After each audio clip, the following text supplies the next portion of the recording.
recovering compensation for amputation injuries.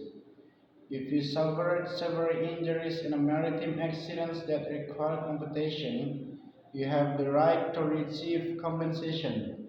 Limb loss is a financial costly loss. Patients face treatment costs for the rest of their lives.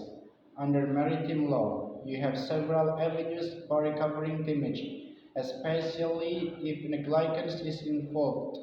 Since maritime law is different from law or land, it is vital to contact an experienced maritime amputation injury attorney as soon as possible to help you achieve the best possible results for your case. Understanding maritime injuries. In 2013, the Centers for Disease Control released a report examining fatal maritime injuries from 2003 till 2010.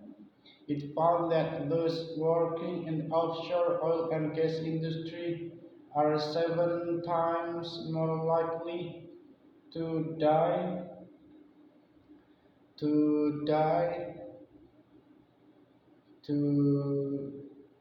vessel or working in the maritime industry. Dangerous conditions are present and vessel owner and employers must take appropriate measures to protect them. Those in charge of a vessel are responsible for maritime injuries.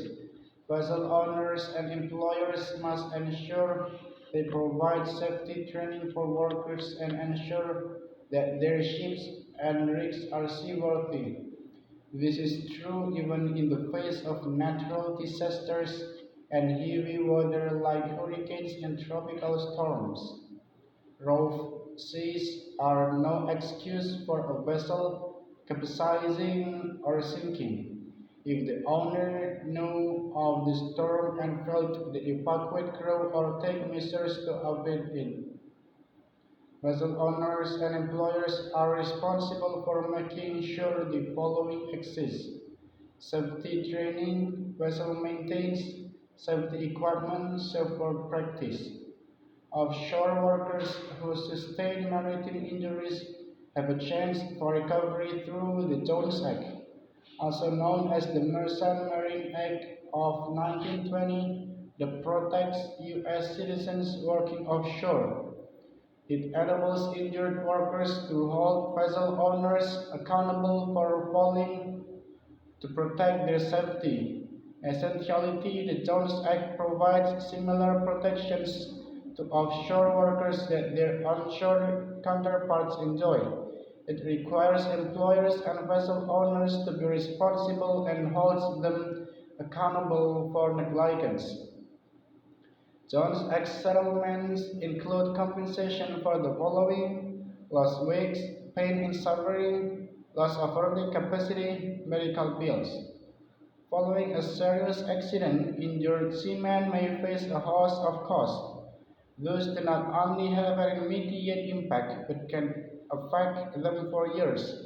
In almost all cases, the immediate effects are obvious in the inability to work, steep bills, and the pain and suffering associated with the injury or illness. Even the future costs of rehabilitation are often well known. However, it is not always easy to see what the future cost of an injury will be. In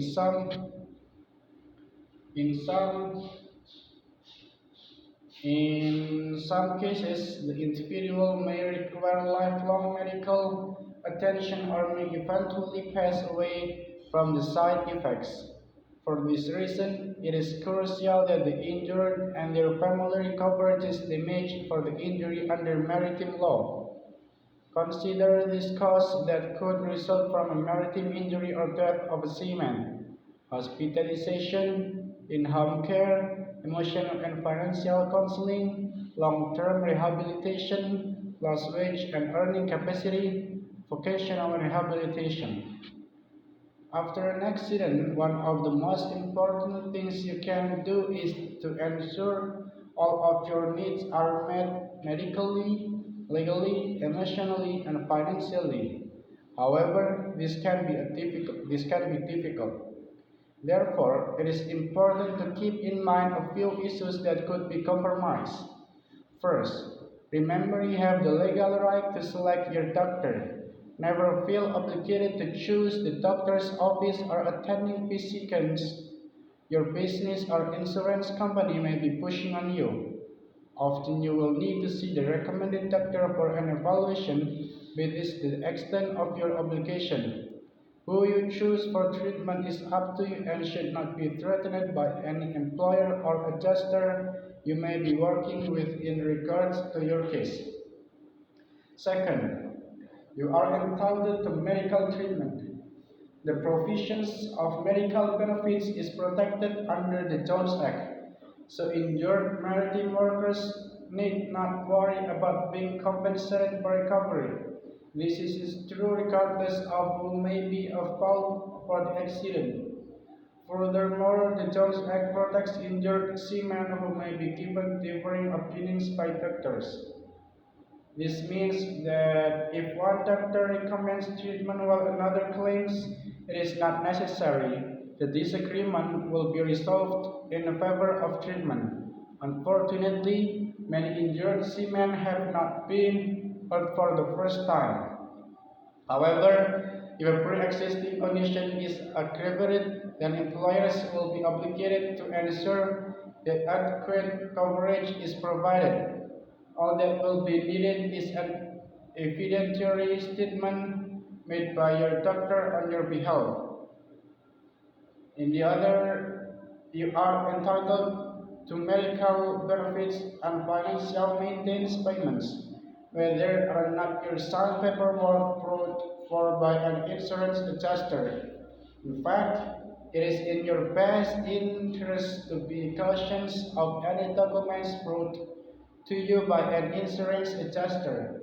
These often don't have your safety and well-being as a priority. As such, you should be hesitant to sign any paperwork under the condition that medical benefits and or maintenance payments rely on a signature. Third, you are not required to give a recorded statement after any sort of accident and or injury. Of course, reporting the incident as quickly as possible is a crucial step of the process. However, attention must be paid to the fact that many accidents can affect the memory and mental functioning of an injured person. Therefore, it is unwise to record a statement of events that may later need to be adjusted, a process that can prove to be quite difficult. I mean, that's all from me. Thank you for watching. Don't forget to like, comment, share, and subscribe. See you. See you. See you.